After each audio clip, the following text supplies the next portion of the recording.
Welcome to Paddling Adventures Radio. I'm Sean Rowley, and with me is Derek Speck. Hello.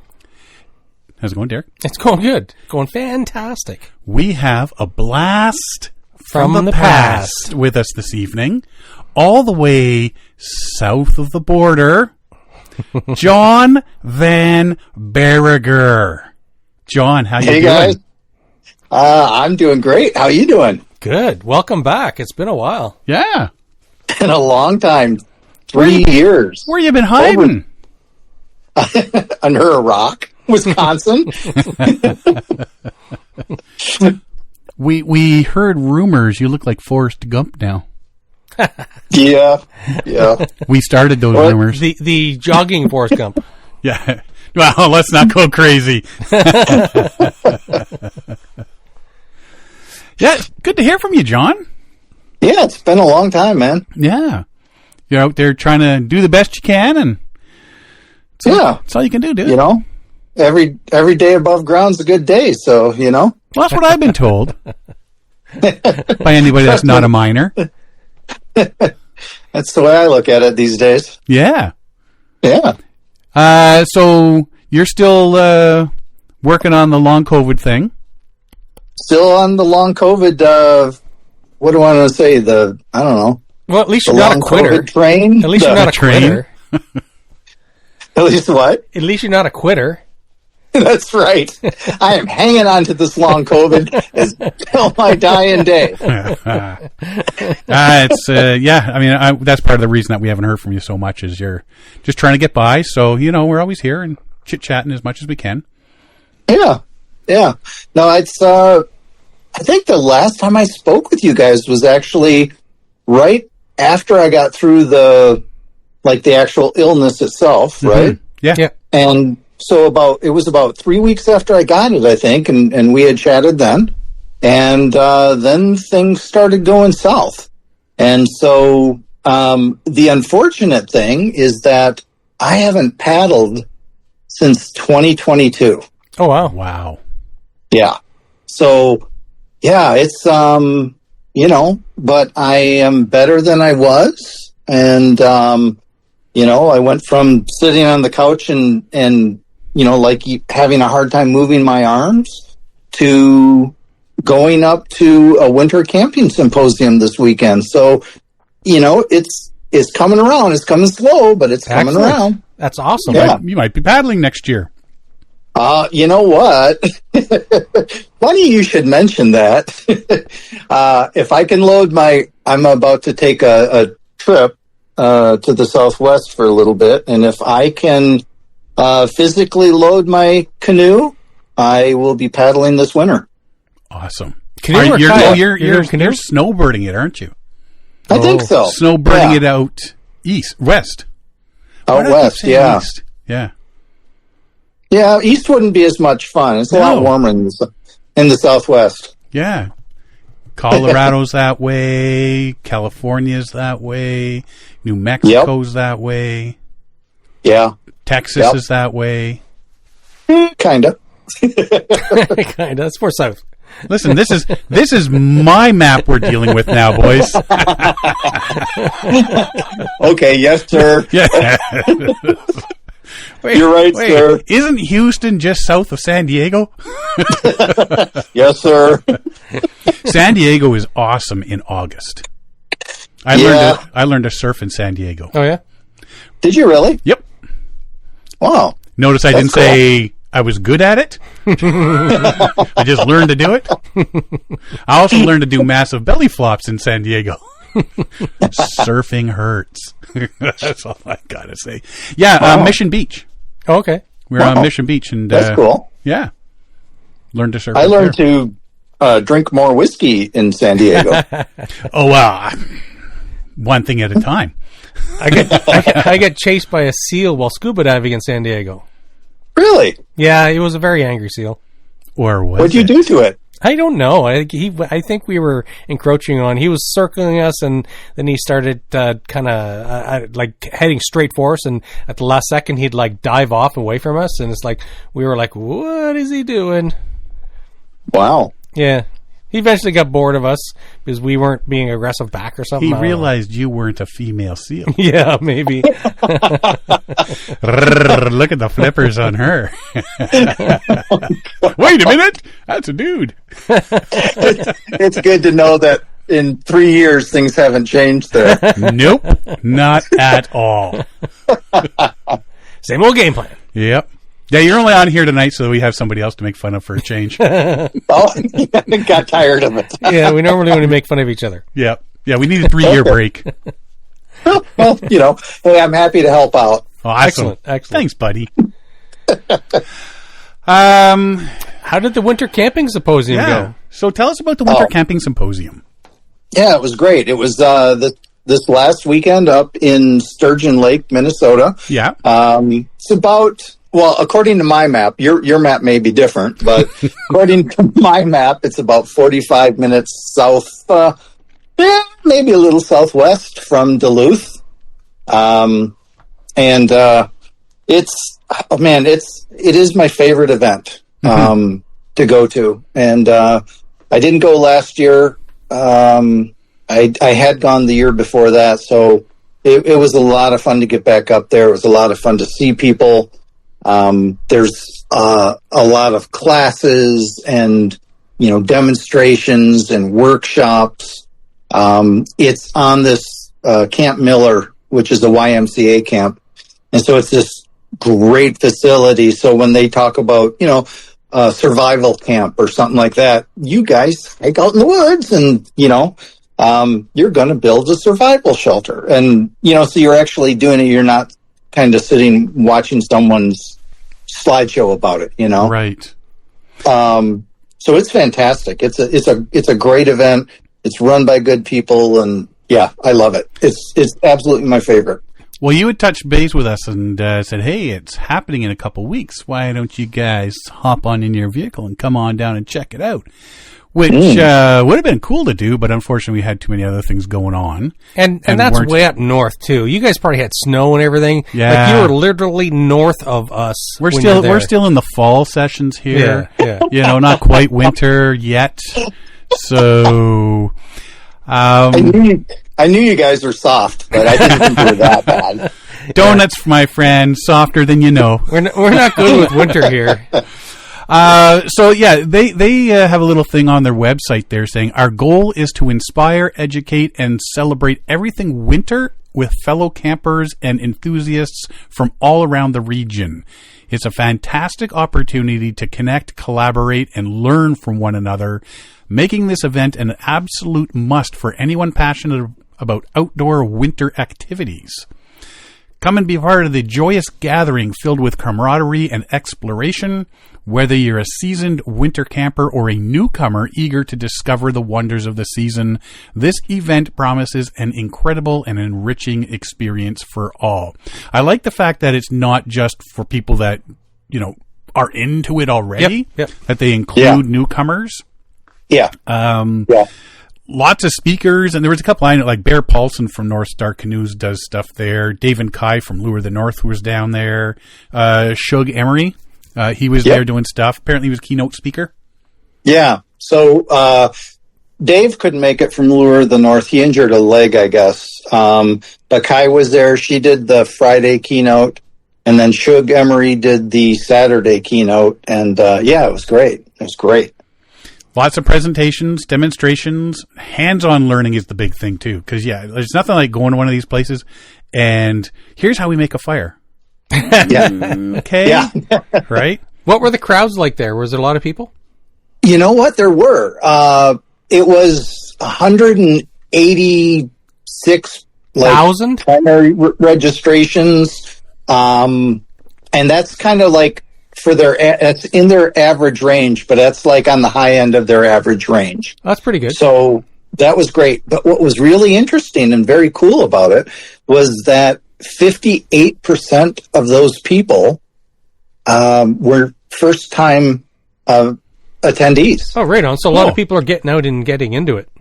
Yeah, yeah. Nice. And so that's, I love that piece, because when you go there, it's one of those things where if you pick up one or two things, well, I mean, and it doesn't matter if you're a first timer or not, but you just pick up a couple of things, it can make a trip so much easier, just simple things, right? Mm-hmm. So, yeah. And then they, like, Ryan Fox, who is one of the volunteer organizers, he does like, Winter Camping 101 every time.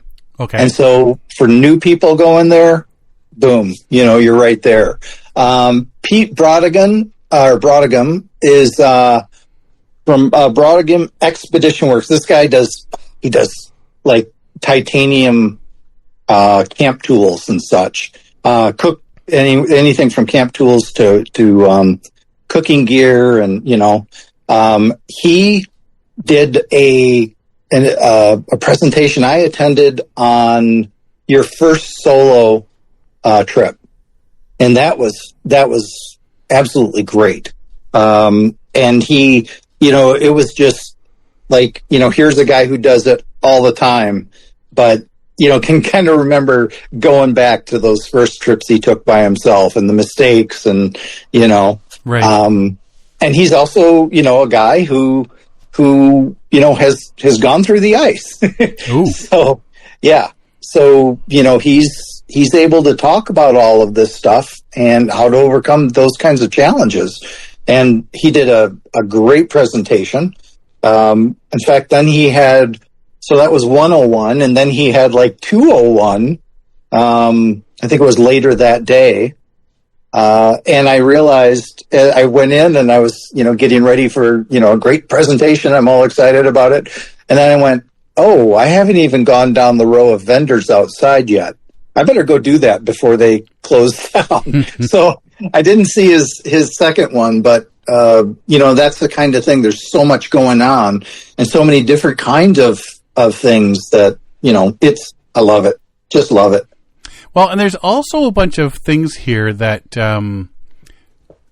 aren't necessarily only winter related too. You can transfer the skills over that they're teaching, like avoiding accidents, camp axe use and safety. Yeah. Chainsaw introduction. Well, okay. But yeah, like wilderness safety and risk management. We've talked about that before. So this is stuff that you can, take out into not only winter camping, but summer as well. Absolutely. Yeah. Yeah. And, I'm sorry, go ahead. No, go ahead. No, it goes from, and there's like sort of off-grid living stuff as well, so it's not just, okay, well, I'm here to, learn how to claw my way out of a hole in the ice. Deb Johnson was there again this year, and she did a thing on making soap. So it's got, it really runs the gamut. And then they have a fantastic kids program. Right. Absolutely, like it's kind of an all-day kids program. They were holding that, incidentally, right next to where I was camped. And so early in the morning when they were getting ready to set up, I thought, who the hell is throwing all that metal around? And looked outside, and they were setting up fire pits for the kids. And so they learned how to safely baton wood and start fires. And then they made the coverings for the hatchet heads and such. So it was cool. It was really cool. Well, that gets them interested in it. That's just that's like the gateway drug for the kids, right? Yeah. Like make something, a cover or something like that, learn how to make the fires, and then next year move on to a different skill. That's making the fire is the entry level drug. Yeah. Right. Yeah. And, there's a gentleman from Michigan, I believe. He has an organization that I wanted to give money to, with the Outdoor Kind when we were doing that for first responders, and he where they go out and they search for people. And Michael Nigerth, I can't remember how. Michael Niger, that's his name. And I saw a presentation he did when I was there last time. Worst case foul weather fire building, and because it doesn't always work so well, right? When you're in cold and wet conditions, and it was very cool to see all of these, strategies that he had and the tools that he had to use them to get things going. So yeah, I think he was doing a land navigation thing this year too. Yeah, and again, you're on this 40-some acre facility, so they're able to actually go out and figure it out in field. So it's which is perfect. Cool. He also did tarp rigging class. Yeah. The late Dan Cook used to do that, and we're at the time in the community where some of we're losing some of the old guard, and Dan Cook passed away. He was one of the kind of the stalwarts up there, Cook Custom Sewing Products, and so the people that have taken over his business were there. The products looked, from what I could see, just as good as when Dan had been doing that. So It was cool to see the continuity. Yes, yeah. You don't want to fall off the quality of all that built for way too many years. Exactly. And then just what this gear is primarily being used for, right? Mm-hmm. It's one thing if something fails in summer. It's a whole different thing if something fails in the middle of winter and you're, negative 30 out in the middle of nowhere. Right? Yeah. I do like the one here, crossing the big lakes. That's a big skill. I never really did a lot of lake crossing when I was doing the winter camping. Yeah. The only time I was ever out on the lakes if I was fishing. Yeah. And then when I got into the camping, the winter camping, it was just offshore to dig a hole through the ice to get fresh water. Exactly. Mm-hmm. Yeah. It wasn't until I started going in Algonquin that you'd be cruising across some of the lakes and stuff like that. And you start to realize how much the lake ice changes. Oh, yeah. With quick thaws and stuff like that, and then freezes back over, and then you step on something and you realize there's like a half inch of ice followed by slush, and then another layer of ice, and then it really, it's definitely something you need to look into before going out. And same with having the lanyard with the two ice picks off of it that you can boom rescue, rescue your self-rescue, right? Right. Yep. Yeah. It was funny because there was basically, it was like almost every presentation that involved, going out on the ice and stuff talked about slush, right? Right. and what a pain it is. And, on Kai's Friday keynote, she was talking about, they had like the slush spectacular, and, she had just had these photos and interviews with people, but on that 70-day trip where they went from Lake Superior up to James Bay. Yeah. So, which is, I don't know if you've ever seen her talk about that, but that's amazing trip. Amazing trip. Yeah. Was it videos on YouTube? I think I was watching. Yeah. I know there was photos on Facebook when they posted it as their daily or whenever they could get reception. They'd post photos of here's what happened day 1, day 2, day 3, that sort of thing. But have you ever been pulling a toboggan across a lake and then it just collects the slush? Yes. Exactly. It just adds the weight so much. Yeah. Yeah. The worst part is not the sled. Is if you're snowshoeing and you start to get into some slush and suddenly your snowshoes are like, I'm carrying like 30 pounds of ice on each snowshoe. Yeah. Yep. And you kick it off and you get it off there, and in about 20 meters, you're doing it again. Yeah. Yep. So you enjoyed yourself. What classes did you watch? Did you sit in on? I popped in and out of a number of them. one of the ones that I sat all the way through was a tree identification course. Oh, okay. And which was really interesting. It was a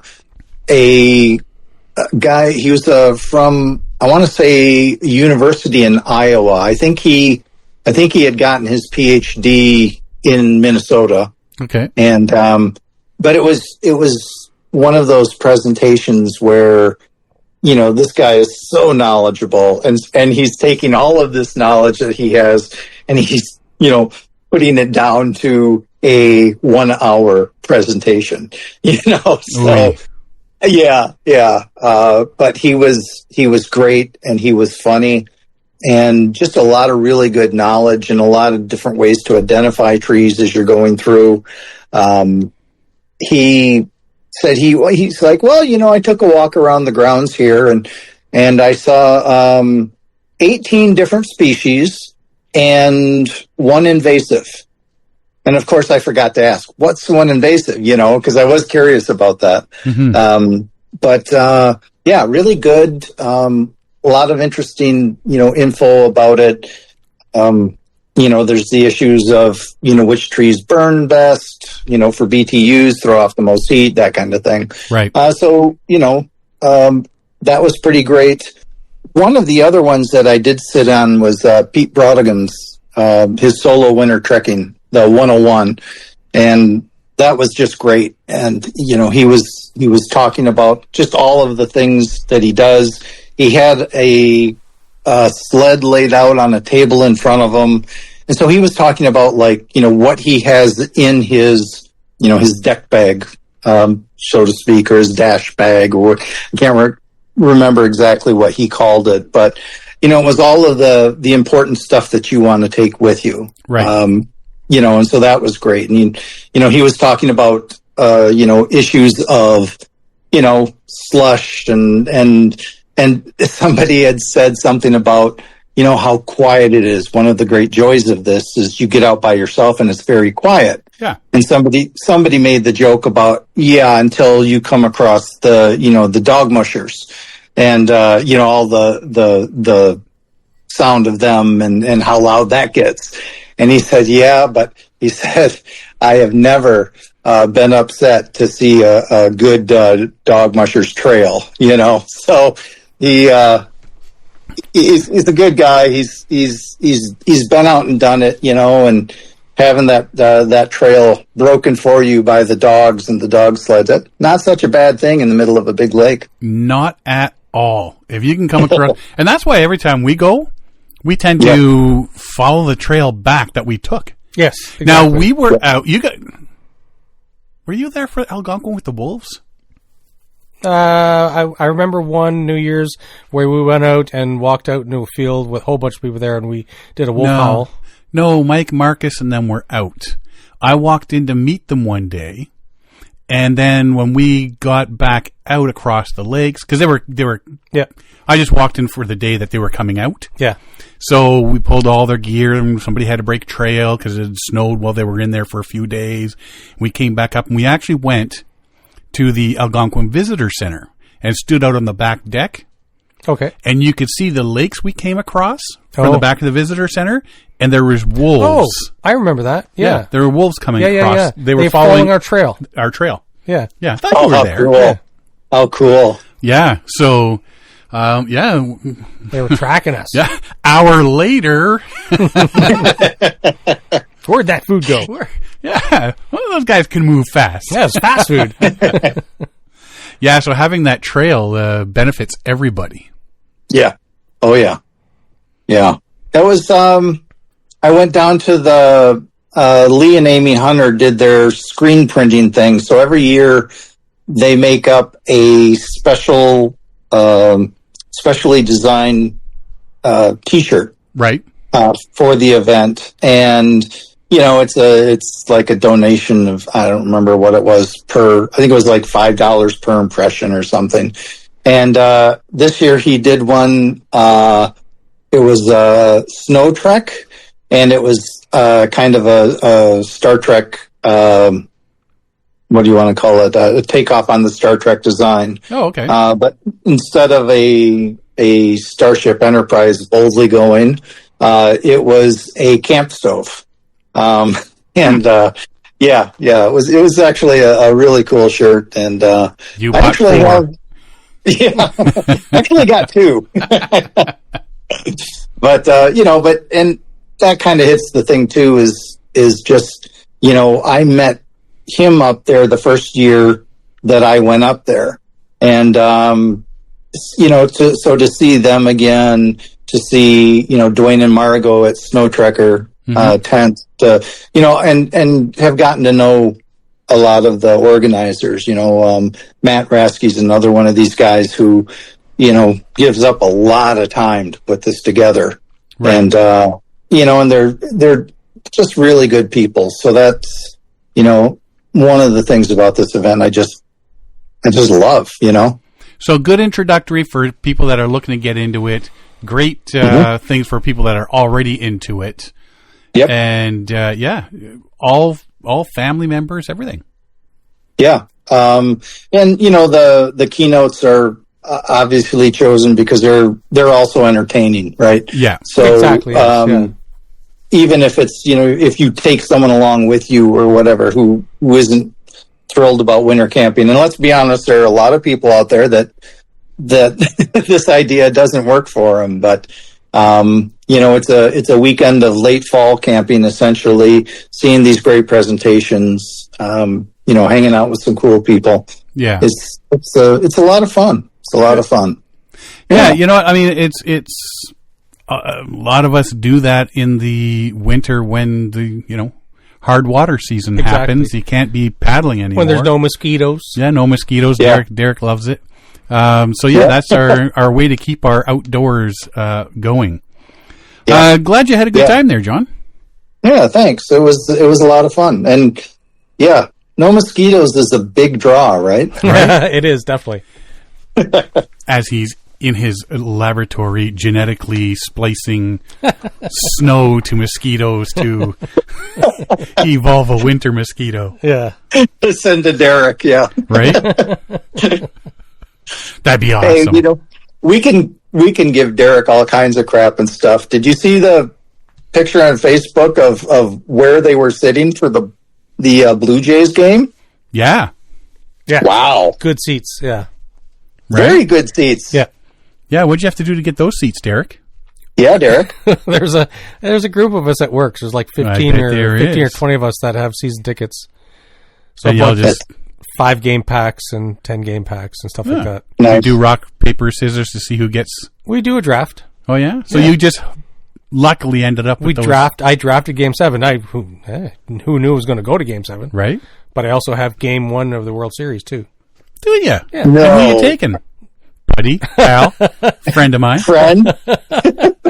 Dearest friend who I haven't seen for so long. It was a wild game. It was a good game. So me and Siobhan... Oh, he just avoided that question, didn't he? Didn't he? We're already talking about hotels, and we're going to stay downtown on Friday. And So you're saying Siobhan's going, and there's a free ticket. Sure. Remember who carried that canoe all the way home for you? Yeah. Good times. It was a good game. It was a really exciting game. I bet. And nail biter. But yeah, it was good. Go, Jace, go. Yeah. Before we go totally off the rails, this is the time of the year, fall, where we are anyway. Yeah. Before the snow flies, this is the time of year to make sure you check your winter camping gear. Put up your hot tent if that's what you do, and check for holes, wear and tear. Clean your wood stove. Clean the rust, oil the door hinges, replace stovepipe parts if needed. Make sure your flue is working. Check your cots, check your sleeping bags, which are the big things because they're the ones that keep you warm. Make sure your winter camping clothing still fits. Yeah, because, it might be baggy now or something. Yeah, that's it. Yeah, you might have lost a few sizes. Make sure it's still in good condition.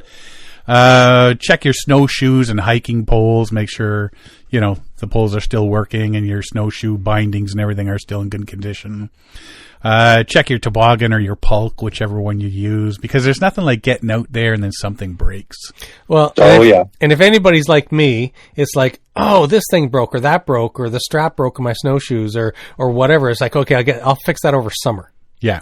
And and then summer's gone, my friend. You're packing up, getting ready to go on a trip, and it's like, we're leaving tomorrow. It's like, oh, that strap broke in the snowshoe.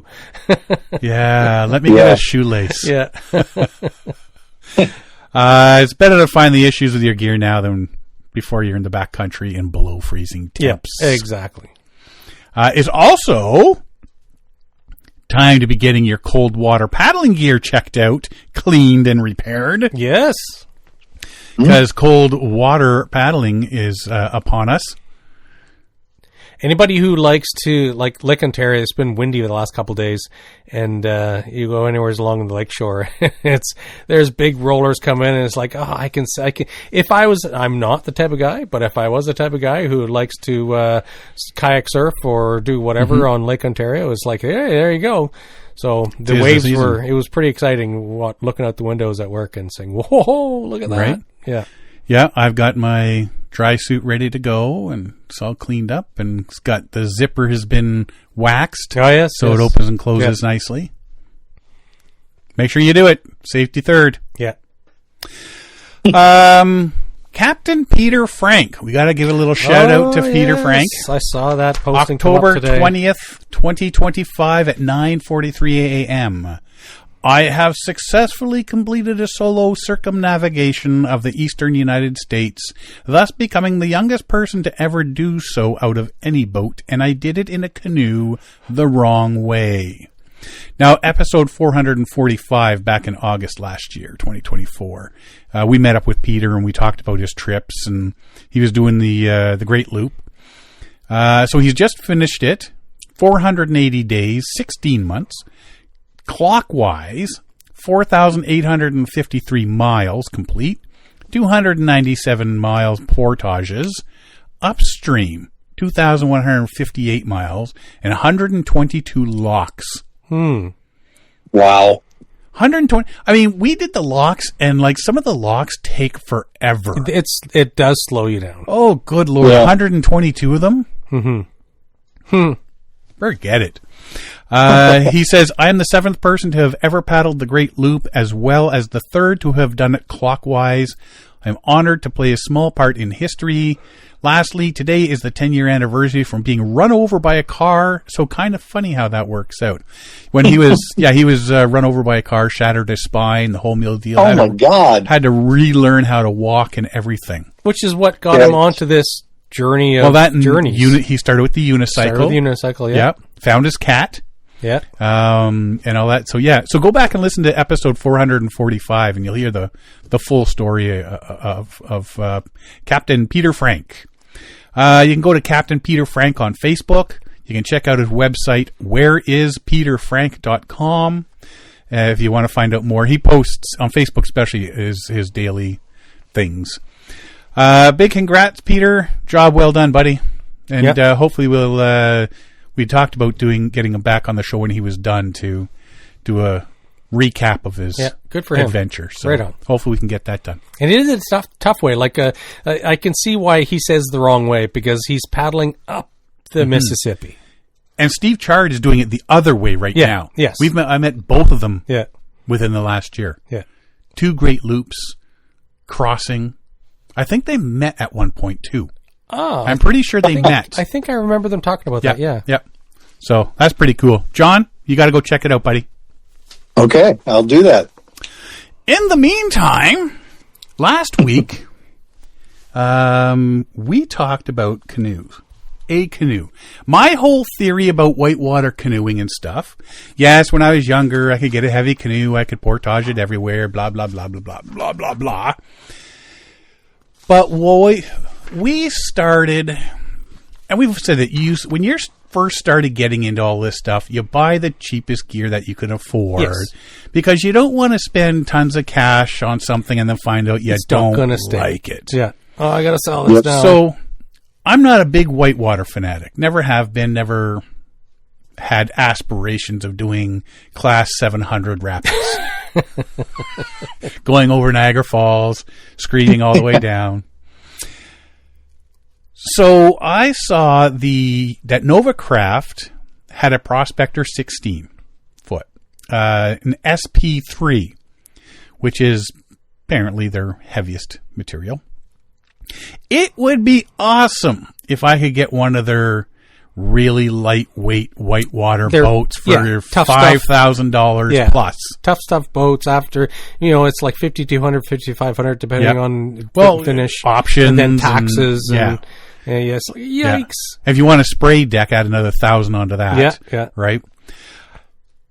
I'm not going to spend that kind of money just for something you might use my once uses. A year, well, a couple of times a year. I wanted one for something for canoe poling, most part.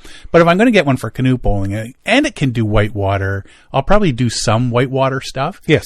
But if I'm doing like a 3-week wilderness canoe trip with some whitewater, I'm not taking something that weighs 94-ish pounds. Yeah. Right? I'm going to take my Swift and I'm going to portage or be very careful on how I do it. But curiosity got the better of me, so I sent them a message. Actually, one of our listeners, Joe Burley, sent me a message saying, they have a seconds list, a sale list. Yeah, 35% off. So I checked their list, and they had one of these Prospectors. So I sent them a message, and because the London's paddle shop is connected to the Nova Craft factory. Yeah.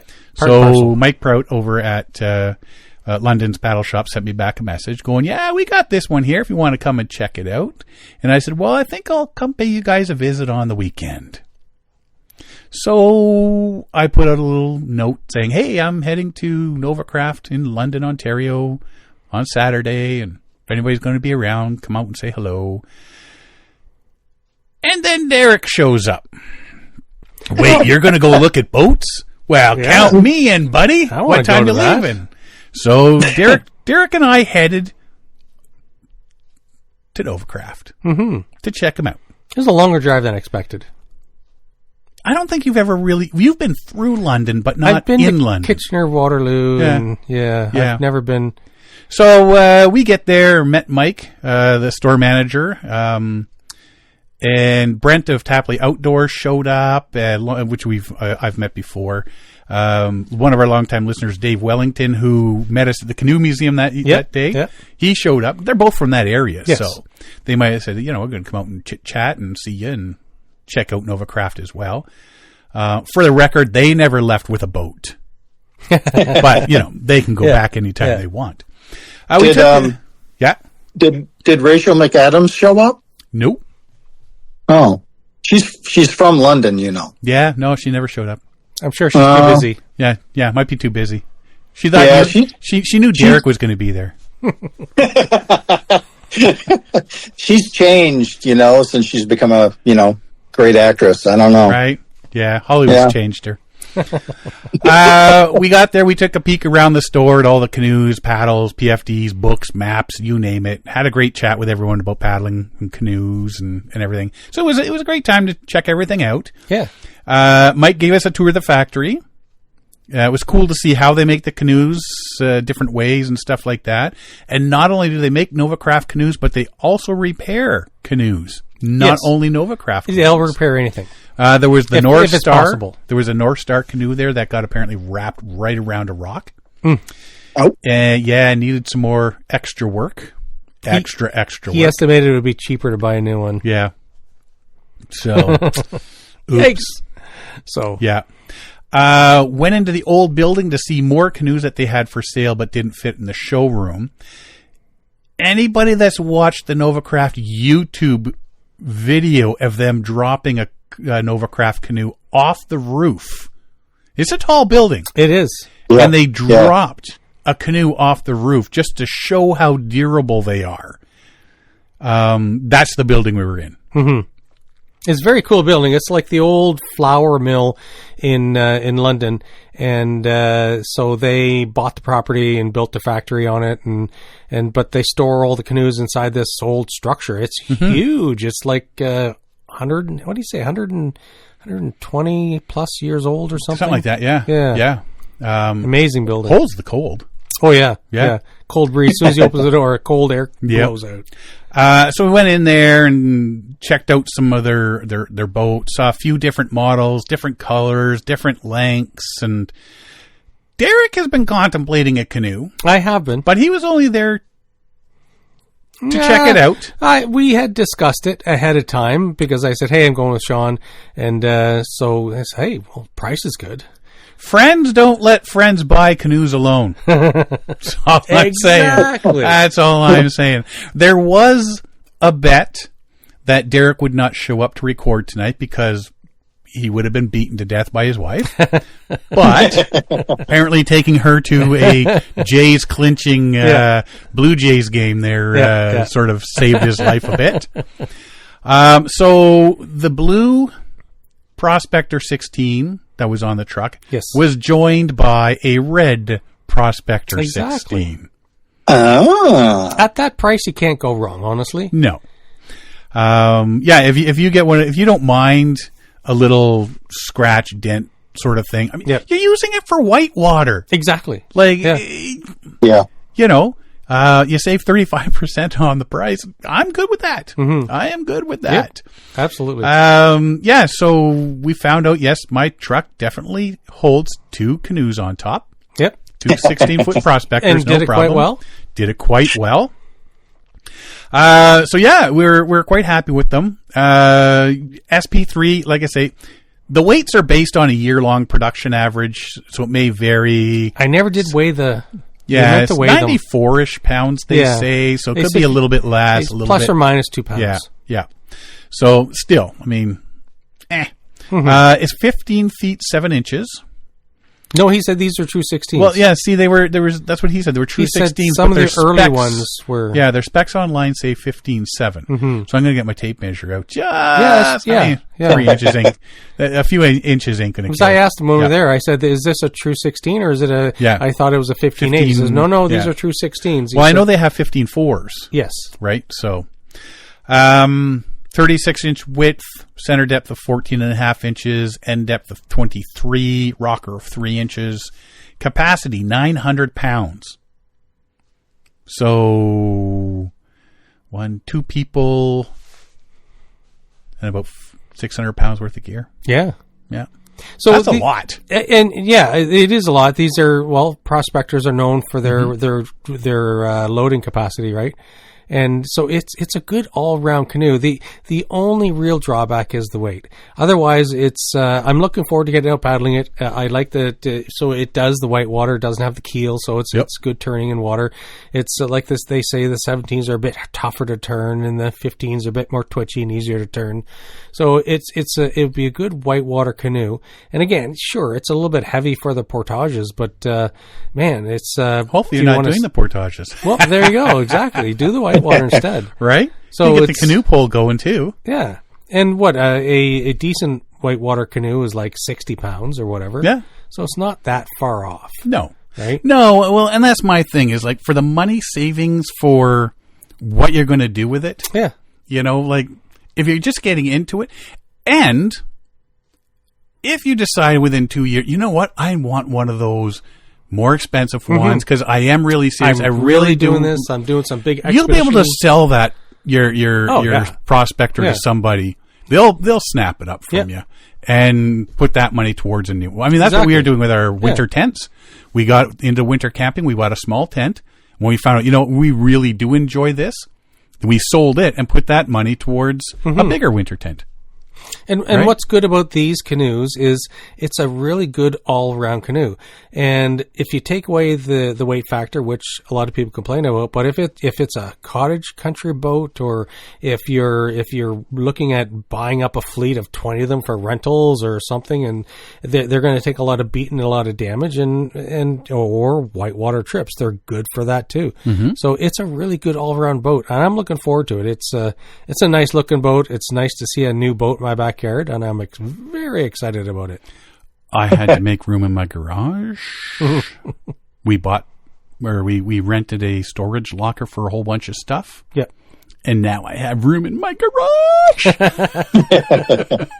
Now you got to build a rack because you have too many boats. You have a fleet. There's no such thing as too many boats. Ask Jerry Vandiver, and he will sing you a song saying no such thing, too many boats. Do you do whitewater, John?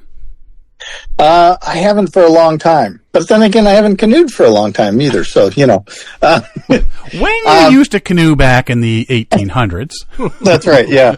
No, Nova Craft sponsored the Yukon Journey. Yep. And, so we had that 18-foot Prospector. And, God, that thing was fantastic. I'd gone through the factory with them too, went out to that back building, so as you guys are talking about that, I'm like, yeah, that was a good time. Mm-hmm. But I love that boat. Absolutely love it. And, I think you guys are going to be really happy with these. I think so. Cause I was doing some research there, do I get a 17-footer? Because that way, Derek had talked about getting a 17-footer. Because he needs it for the bigger family. That way, I could lend Derek the 17-foot. Mm-hmm. But when I'm looking at it, they say the 17-footer is better on flat water, but not as great as a 16-footer in rapids. Yes. Right. But the 16-footer isn't as great on flat water as the 17-footer. Yeah. But it's much, much more responsive. That foot makes a difference in white water. It does. I think in the long run, once you get used to it, you're going to be used to the boat, whatever you have. Yeah. So that's why I said, the 16-footer is good enough for me. And then Derek bought his own, so, forget Derek. He's not borrowing my boat. I was looking at, so when you got the blue one, which if I had seen another blue one, I probably would have got it. But for the 16-footers, they had green and reds, and I like red. But they did have a 17 in like a sunset orange type, yellowish orange. Yep. What a beautiful boat that was. Yep. And then there was the ones that were like the maroon. Oh, yeah. The maroon color, like a burgundy wine color and then thing. There's a camo green type thing. Yeah, I'm not into camo canoe. It wasn't a camo pattern. It was just like you see like a army Jeep green type thing. Mm-hmm. But it was olive. Olive green. That's the color they call it. Yeah. No, there was actually a camo one, which so you can sneak up on the fish. Yeah. I think we'll be happy with those, and like I say, I want to get it on the water, do some paddling, try some canoe pulling from it. Mm-hmm. And the big thing is, like I say, you're going to get scratches. The rapids and rivers are filled with rocks, and I'm going to try to find every single one of them. Rocks need love too, and I'm going to there you go. My canoe's going to hug every one. You know what's nice about them is so my Kevlar has the big floaty compartments on bow stern. So this here, the material is naturally buoyant. Yep. So you don't need the compartments. So it's even more room for storage. Right. If you're putting a dog in there or putting kids in there or whatever. Yeah. Nice. I'm excited about it. Yeah, I think it's going to be good. And John, that just means that at some point you're going to have to come up here and do some whitewater, buddy. Yeah, come with us. Let's go, buddy. Yeah, we'll just strap you in the middle in the princess seat. You can just sit there. Yeah. That works for me, man. Right? Hey, just it'll work for you until we tip over on purpose. I hear you. Where'd John go? So I'm not coming to Canada anytime soon, then, is what you're telling me. Well, it's not that you're expendable. But, hey, I got a clue. Let's get John in the middle. We'll go down the rapids and accidentally, nudge, nudge, wink, wink, capsize. Yeah. Have you guys been talking with Jan about insurance policies or anything? We might have. I can neither confirm nor deny. Can we plead the fifth up here? I think if I'm going to do this next summer, I'll probably late spring, maybe I'll look into a whitewater course. Yes. Jump into that, and I just try to stay upright as much as possible. Yeah. So when they say, okay, this drill, we're going to tip on purpose, maybe you are. I That's the first thing they do. Yeah. They want you to be confident you can get out of the boat, right? Because usually there's straps, knee straps, and your feet are under the seat. And the first thing they do is like, okay, roll over. But they want you to be confident that, because most people are scared. It's like, what if my feet get caught, or what if I can't get out of the leg straps or whatever, right? So that's the first thing to do is get you to flip and get escape from the canoe. So, which is it's a confidence builder. It's and suddenly you know, oh look, I can get out of this. It's really easy to get out of this. Unless you don't know, or unless something goes wrong the very first time. Like I say, in case something goes wrong and you don't know. The first sea kayaking class I ever went to was, everybody's down there and they're sitting in the X and they're like, okay, we're going to go over and, get out and get back in.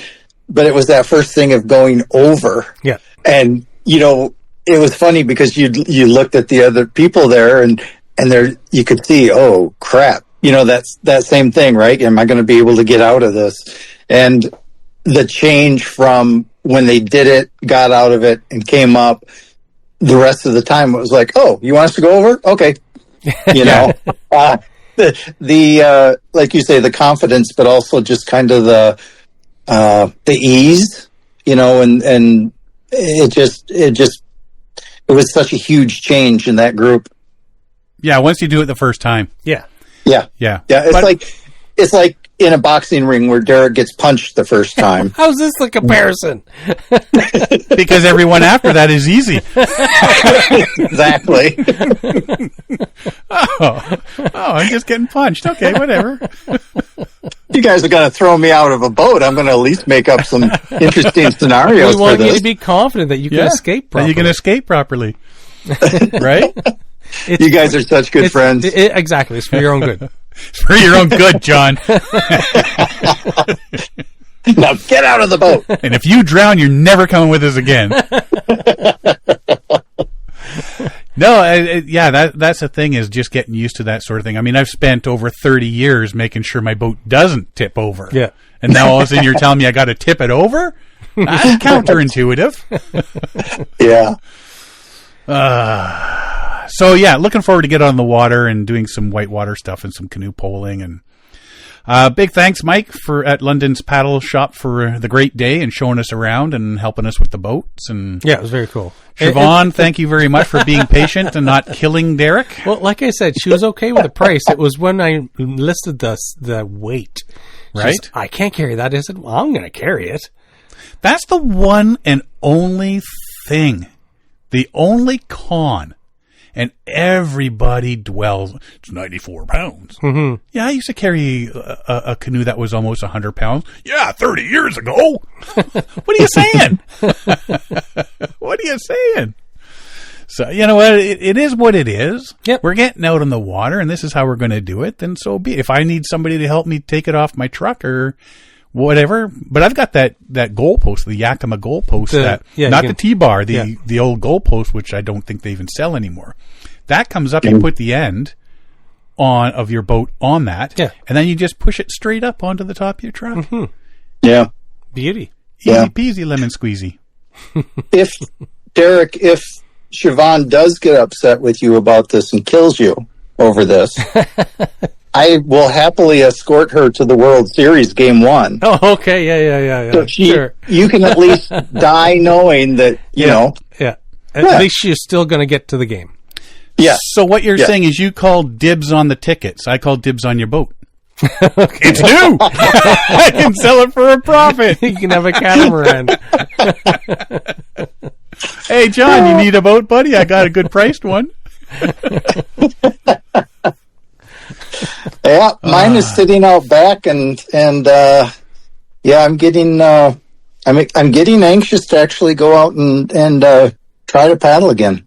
See, you just got to go out there, start with the back, just lift the back end, put it down, lift the back end, put it down, go in the house for a day. Tomorrow, come out, a day?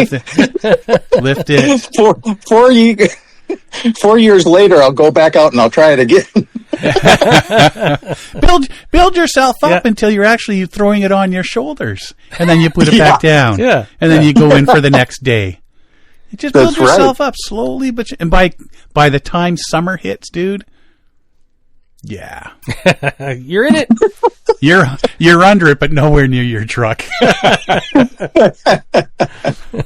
See, or you get yourself a bunch of dogs and they can just dog sled you to the lake. There you go. Oh, now we're talking. See? Hook the dogs up to the canoe, use it like a sled. Then your dogs jump in. Yeah. There is no part of this that sounds bad. See? Did you ever get multiple dogs? Right? Yeah. Right. I get to paddle. Right? And I am sure Jan will be 100% on with this. Oh, yeah. Oh, if not, tell her to call Javon. Did you ever see Paddle to the Sea? No. Where he carved the little boat? The little floaty boat. Yeah. Yeah. And he put it in the snow. Yeah. And then when spring happened, the snow went, the snow melted, took the canoe. Yeah. It was down. Yeah. Hit their small little creek into the river, into the Great Lakes, all the way out to the ocean. What's the name of that? Paddle to the Sea. I know who filmed it. Was that a Bill Mason thing? No, that wasn't. No. That was. It would be on the National Film Board of Canada. Yeah, National Film Board of Canada. Yeah. So if you can get somebody to help you get the canoe to the top of a hill, John, and then wait for spring. Well, the other way to do it, I think, is we're in the low spot in our neighborhood here, and every spring our backyard floods out. Oh, there you go. You don't even have to portage to get there. If I just sit out in the backyard for the winter in my boat waiting, right? Eventually, yeah, you get yourself a pole. The water comes to you. Get yourself a pole, a canoe pole around your yard. Yes, definitely. See, you slowly build yourself up, John. That's the spirit, buddy. Yeah, our old dog used to sit out back and wait for the ducks to swim across the yard. It was hilarious. Oh, yeah. Do you still get the deer back there? Oh, yeah, yeah. I haven't seen, like that one time that, 32 or 31 or something like that. I haven't seen that many at once, but yeah, they're out here. My dog watches for them and lets me know when they're here. Yeah. Living the life, dude. We had another fawn dropped in the yard right behind us. Cool. And so that was kind of fun this spring, is watching the fawn learn how to move around, and they get that where they go through. It's almost like the zoomies for dogs, right? Where yeah. Oh my God, that's so funny to watch. Yeah, good stuff. Yeah, we just get the stinky kitties. Skunks. Yeah. Was it Athena's found 2. Yeah, been hit by 2 so far. Yep. Good times. Oops. Good times. Well, John, I'm hoping that you're able to by next summer at least get out on the water, even this winter. Yeah. Hopefully you can get enough about you that, like you say, if you're starting to feel a little bit better as as time's going on here, then hopefully even if you just get the boat into the water and drift or sit there. Yeah. Tie the rope to the shore and just sit there and read a book. I've done that. Yeah. I bought